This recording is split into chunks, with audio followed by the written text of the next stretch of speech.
পুকুরের চারপাশে যে বাড়িগুলো দেখছেন এগুলো হচ্ছে সনাতন ধর্মী উপজাতি বা মল্লিক পাড়া। এটি আমাদের প্রতিবেশী পাড়া পরনপুর মল্লিক পাড়া নামে পরিচিত।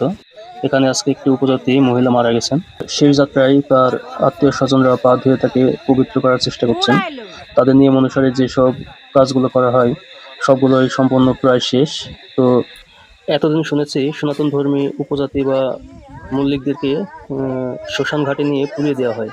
তবে আজকে শুনলাম যখন যে এই মহিলাটিকে পুরানো হবে না, তাকে দাফন করা হবে। তো কোন নিয়মে কিভাবে তাকে দাফন করা হবে সেজন্য অনেক আগ্রহী ছিলাম। আমার মতো আপনারা যদি আগ্রহী থাকেন উপজাতিতে কিভাবে না পুড়িয়ে দাফন করা হয় তাহলে ভিডিওটাতে চোখ রাখুন, দেখতে থাকুন আমার এই ভিডিওটা।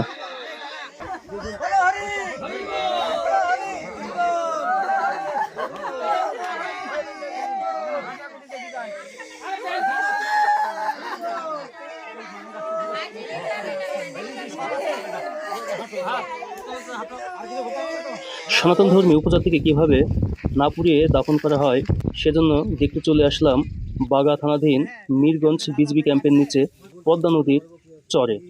এটাই সেই কবর। সনাতন ধর্মী মানুষদেরকে শেষ যাত্রায় চিতায় যেমন মুখাগ্নি করা হয় ঠিক সেভাবে তার সন্তান তার মায়ের মুখাগ্নি করছেন।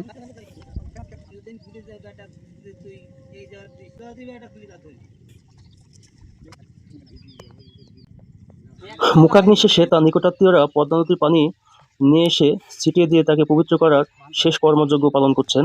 হয়তোবা এটিই এই মহিলাটির শেষ কর্মযজ্ঞ। এখান থেকেই তাকে দাফন করা হবে এই সমাধিতে। শেষ পর্যন্ত দেখতে থাকুন আপনারা।